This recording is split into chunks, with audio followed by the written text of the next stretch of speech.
Estamos no Pacaembu, dia 23 de maio de 2012. O Vasco, atual campeão da Copa do Brasil, e Corinthians, atual campeão brasileiro, vão decidir quem chega na semifinal da Libertadores. Depois de um 0 a 0 em São Januário, cada metro de campo é uma batalha. E agora em casa, o Corinthians pressiona, consegue chegar e quase faz o gol com o Emerson Sheik. Depois de novo, ainda no primeiro tempo, defesaça do Fernando Praz para segurar o resultado. O tempo ia passando, nada de gol, até que Tite perdeu a cabeça e foi expulso de campo. Naquela altura, ele não ia embora. Se enfiou no meio da torcida para tentar ajudar de algum jeito. Mas na sobra da falta, Diego Souza acreditou, roubou, saiu cara a cara com Cássio e... É a chance mais clara, ficou na cara do Cássio e bateu! Gol de Diego Souza! Volta a uma semifinal de Libertadores! Mas pera, não foi isso que aconteceu. O Cássio conseguiu desviar a bola com a pontinha dos dedos e no escanteio, bola no travessão. Aos 42, Paulinho marcou o único gol da partida. Depois o Vasco ainda perdeu outro gol bizarro, e assim o Corinthians se classificava para a semifinal eliminando o Vasco. Depois disso, ganhou do atual campeão da competição, o Santos de Neymar, que foi o artilheiro daquela edição, com esse golaço do Sheik na Vila. Pode ser uma grande chance, bateu pro gol! E venceu do Boca de Riquelme na final. 2 gols do Sheik no jogo da volta. Ainda ganharam do Chelsea para levantar o bicampeonato mundial. Agora com uma Libertadores, né? Calma que eu vou explicar. Mas a história desse jogo não parou aqui. No ano seguinte, o Corinthians venceu a Recopa e o Paulistão, enquanto o Vasco foi rebaixado, marcando a campanha com essa porradaria firme aí no último jogo. Mas e se o Diego Souza tivesse feito aquele gol? Primeiro a gente precisa lembrar o contexto, então vamos voltar lá para os anos 2000, quando os dois times também se enfrentaram num jogo decisivo, dessa vez na final do Mundial de Clubes. Lembra que a gente falou sobre o Corinthians com 2 mundiais e uma Libertadores?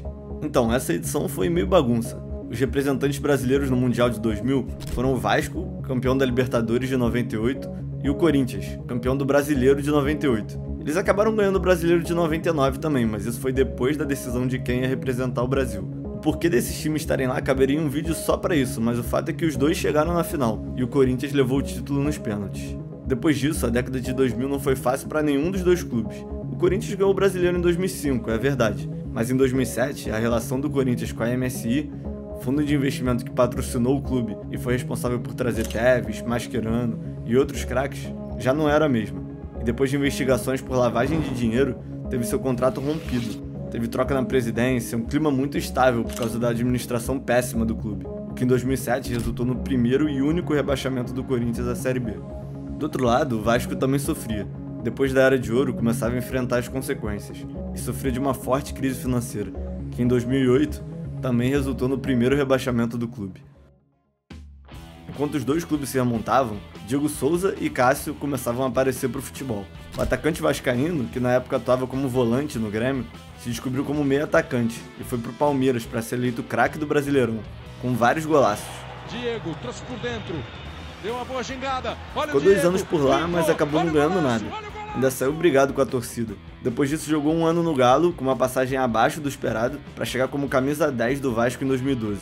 Fez gol na estreia contra o Botafogo, ganhou a Copa do Brasil jogando muito e estava pronto para começar aquela Libertadores. O Cássio teve um caminho diferente. Também passou pelo Grêmio, foi revelado lá, mas saiu direto para o PSV em 2006, assinando um contrato de 5 anos, onde teve poucas chances. Acabou sendo emprestado para o Sparta Rotterdam, da Holanda, e no final de 2011 assinou a rescisão com o PSV. Nesse meio tempo, o Corinthians estava voltando, conseguiu ganhar o Paulistão e a Copa do Brasil em 2009, com o Ronaldo Fenômeno. Ficou em terceiro no Brasileirão de 2010 e ganhou o Brasileiro em 2011, disputando rodada a rodada com o Vasco. Na última, para o time do Rio levantar a taça, precisava vencer o Flamengo e torcer para a derrota do Corinthians para o Palmeiras. Nenhum dos dois aconteceu, e o Cássio chegou logo no ano seguinte, fechando com o clube até o final de 2015. Aqui a gente já começa aquela Libertadores.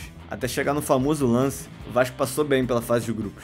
Fez 13 pontos, ficou em segundo no grupo dele, só atrás do Libertad pela diferença no saldo. E o Corinthians fez 1 ponto a mais, 14, passando como líder. Além de Vasco e Corinthians, Santos, Fluminense e Boca Juniors também vinham muito fortes. E eles se dividiram no sorteio das oitavas. Lá todos conseguiram a classificação. O Vasco passou pelo Lanús nos pênaltis, mas para chegar lá, Diego Souza fez isso aí. Do outro lado, o Cássio estreava como titular do Timão nas oitavas da Libertadores. Contra o Emelec lá no Equador, 0-0. Excelente partida do goleiro. Consolidou a vaga de titular e depois de um 3-0 em casa, enfrentariam o Vasco nas quartas de final. O primeiro jogo foi em São Januário, que ficou marcado pelo gol anulado do Vasco no meio do segundo tempo. O lance foi bem ajustado. O jogador lá embaixo parecia dar condição, mas por esse VAR da época aí, parecia estar impedido mesmo assim. A gente nunca vai saber, o que vale é que o juiz anulou e o jogo terminou assim mesmo, 0-0. Tudo seria decidido no Pacaembu. O Vasco foi a campo com Fernando Praz no gol, Fagner, que estava defendendo o Vasco, Renato Silva, Rodolfo e Thiago Feltre, Newton, Rômulo, Juninho Pernambucano e Diego Souza, fechando o ataque, Éder Luiz e Alexandre, comandado por Cristóvão Borges. O Corinthians, comandado por Tite, foi a campo com Cássio no gol, Alessandro, Chicão, Leandro Castan e Fábio Santos, Paulinho, Ralf, Danilo e Alex, Jorge Henrique e Emerson Sheik no ataque. E vale lembrar que naquela época valia o gol fora de casa. Então qualquer empate que não fosse 0-0 classificaria o Vasco. Se o Vasco tivesse feito aquele gol, seria muito difícil o Corinthians virar. Mas vocês já sabem o que aconteceu. Na melhor chance do jogo, Diego Souza desperdiçou. Cássio defendeu, o Corinthians passou e ganhou aquela Libertadores. Mas e se o Vasco tivesse passado? Não dá pra cravar, mas o próprio Tite falou que o Vasco foi o time mais difícil que eles enfrentaram naquela campanha. E realmente o time era muito bom. Se ganhasse aquela Libertadores, seria o único clube do Rio com mais de um título na competição. Provavelmente o Diego Souza não teria saído, nem o Vasco teria sido rebaixado no ano seguinte. Além do Diego Souza, no final de 2013, o Vasco já tinha perdido Felipe, Carlos Alberto, Dedé e Pedrinho. E aí foi só ladeira abaixo. Caiu mais uma vez em 2015 e em 2020, dessa vez ficando 2 anos na Série B. E não ganha um título de expressão desde aquela Copa do Brasil em 2011. Mas imagino que o Vasco poderia ter ganhado se não tivesse perdido aquele título de Libertadores. Fora os rebaixamentos que provavelmente seriam evitados. O Corinthians, por exemplo, depois da Libertadores nunca mais caiu e levou o Campeonato Brasileiro em 2015 e em 2017, o que talvez não teria acontecido se tivesse sido eliminado pro Vasco naquela edição.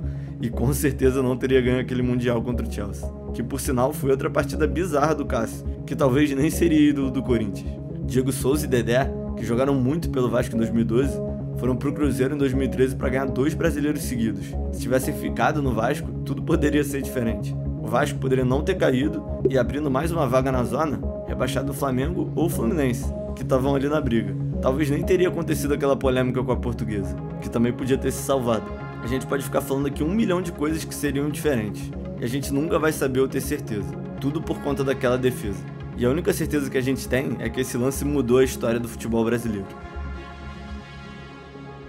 O que mais vocês acham que seria diferente? Acham que foi mais gol perdido do Diego Souza ou defesa do Cássio? Deixa aqui nos comentários. Deixa também se gostaram desse tipo de vídeo e quais outros e se a gente pode trazer aqui. Valeu!